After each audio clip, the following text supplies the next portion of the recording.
성탄의 기쁨이 온 교회와 교우 여러분에게 함께 하시기를 빕니다. 또한 이 세상의 모든 고난받는 이들에게도 주님의 평화와 은총이 가득하기를 빕니다. 복음서를 보면 마태복음이나 누가복음에는 예수님 탄생 당시 상황과 유년기에 대한 이야기들이 나옵니다.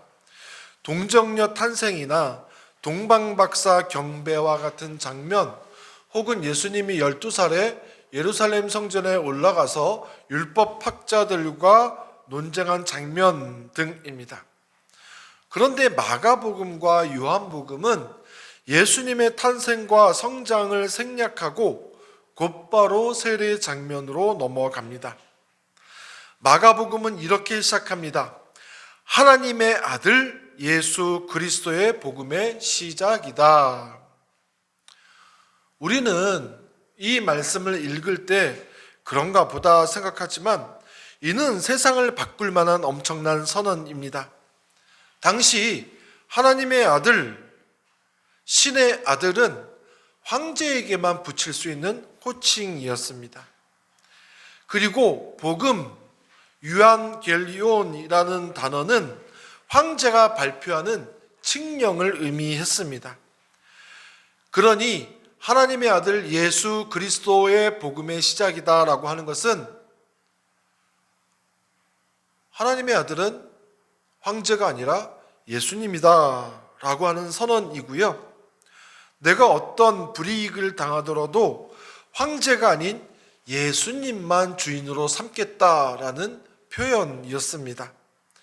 그러니까 이것은 혁명적이기도 하고 자신의 모든 것을 건 초대교회 교인들의 고백이었습니다. 요한복음도 달라요. 다소 어려운 철학적 언어로 시작합니다. 1절 말씀 보면 태초에 말씀이 계셨다. 그 말씀은 하나님과 함께 계셨다. 그 말씀은 하나님이셨다. 요한복음 1장 1절로도 1년은 설교할 수 있을 것 같습니다.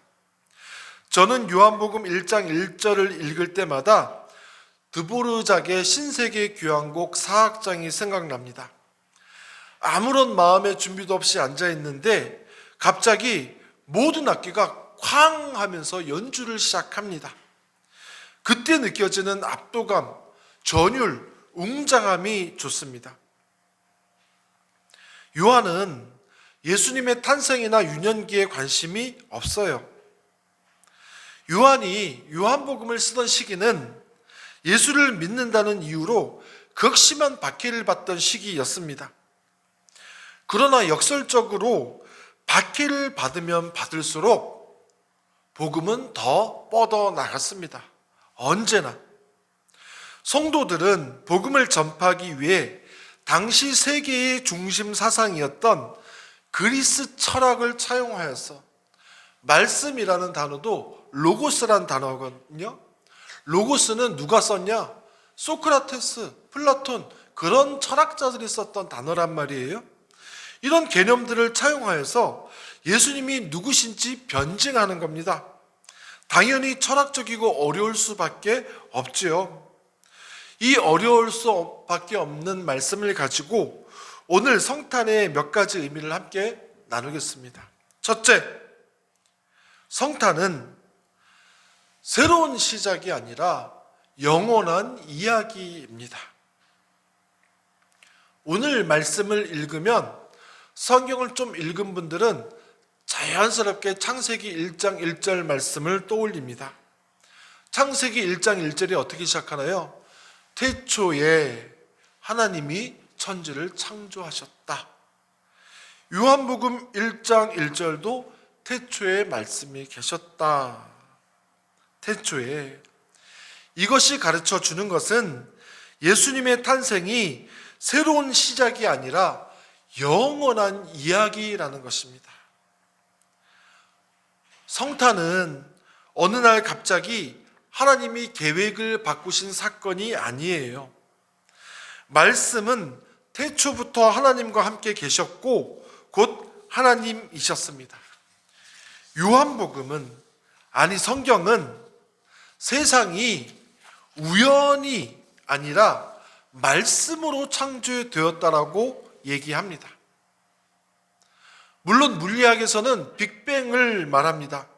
지금의 우주에서는 한 점에서 시작됐다라는 것입니다. 우연적으로. 과학적으로는 아마 맞을 가능성이 99.99%입니다. 그러나 우리 삶의 의미를 찾는 데는 별로 도움이 되지 않아요.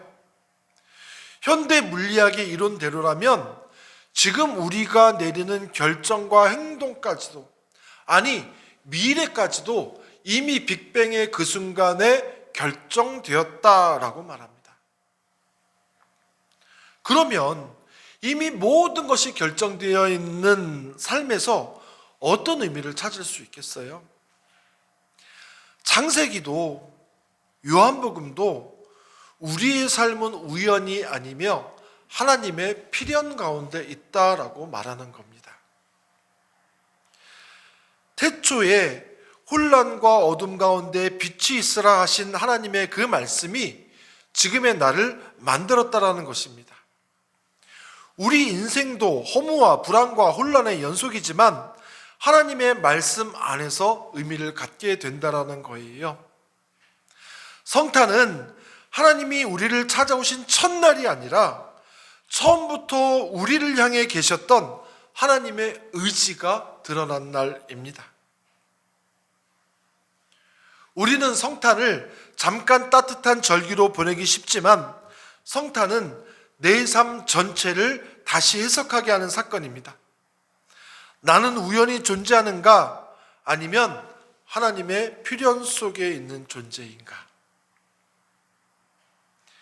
태초부터, 아니 태초라는 단어로도 설명할 수 없는 영원 가운데서 하나님이 우리 한 명 한 명을 계획하셨고 예수 그리스도를 통해서 그 계획이 실제임을 보여주셨고 또 예수 그리스도를 통하여서 우리 안의 혼란을 질서로 만드셨다는 것이 요한복음 1장 1절의 선언입니다.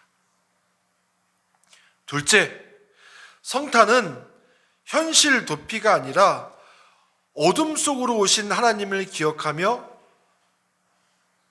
현실을 이기는 희망을 갖게 하는 사건입니다. 요한은 요한복음을 쓰면서 세상을 아름답게 포장하지 않았습니다. 그는 분명히 말합니다. 빛이 어둠 가운데 비쳤다. 성탄의 밤은 조용하고 낭만적인 밤이 아니라 백성들을 쥐어짜는 로마의 폭력, 영아 살해를 지시한 헤롯의 불안, 가난의 상징 마국간, 환영받지 못한 탄생으로 점철된 어둠의 밤이었습니다. 그 가운데 빛 한 줄기가 비추었습니다. 빛은 어둠이 사라진 후에 온 것이 아니라 어둠 한복판으로 들어왔습니다. 하나님은 우리가 괜찮아진 후에 오신 분이 아니라 우리의 삶이 가장 어두울 때 오신 분입니다. 혹시 지금 여러분의 삶에 설명하기 힘든 어둠, 믿음이 잘 느껴지지 않는 시간, 기도해도 답이 없는 밤이 있다면 성탄은 이렇게 말하는 것입니다. 빛은 이미 너의 어둠 속에 와 있다. 그리고 어둠은 결코 빛을 이길 수 없다. 그 사실을 믿음으로 고백하며 희망의 빛 가운데로 걸어가시는 저와 여러분이 다 되기를 기원합니다. 셋째, 성탄은 하나님이 이해하시는 분이 되신 사건입니다. 무슨 말씀이냐? 저는 요한복음의 절정은 바로 이 선언에 있다라고 생각합니다.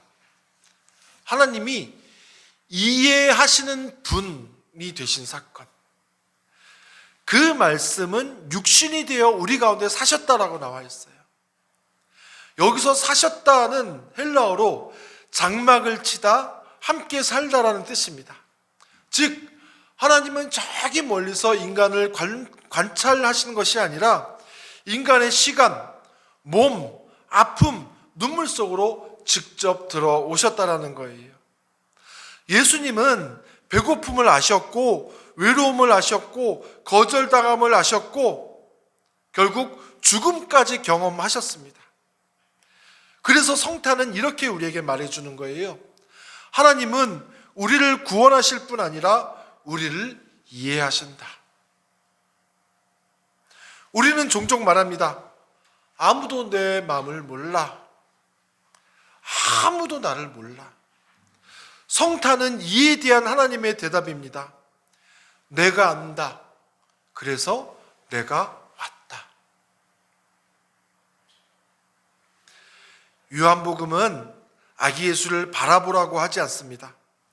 우리 가운데 거하시는 하나님을 맞아들이라고 말합니다. 12절. 그러나 그를 맞아들인 사람들, 곧 그 이름을 믿는 사람들에게는 하나님의 자녀가 되는 특권을 주셨다. 이 말은 성탄을 장식으로만 생각하지 말고 결단으로 받아들이라는 거예요.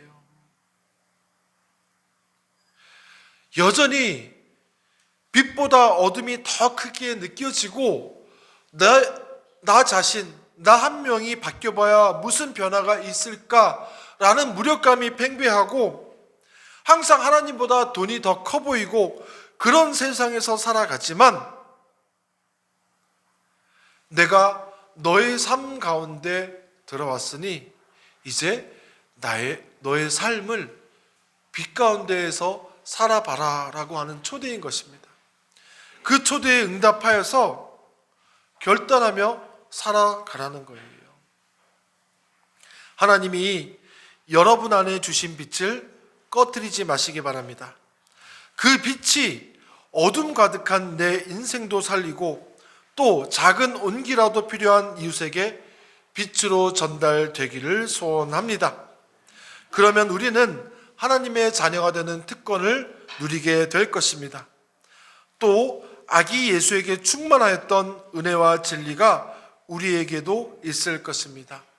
부디 성탄의 기쁨이 여러분 가운데 충만하시기를 다시 한번 기원합니다. 우리 잠시 성탄의 의미를 묵상하면서 침묵으로 기도하겠습니다.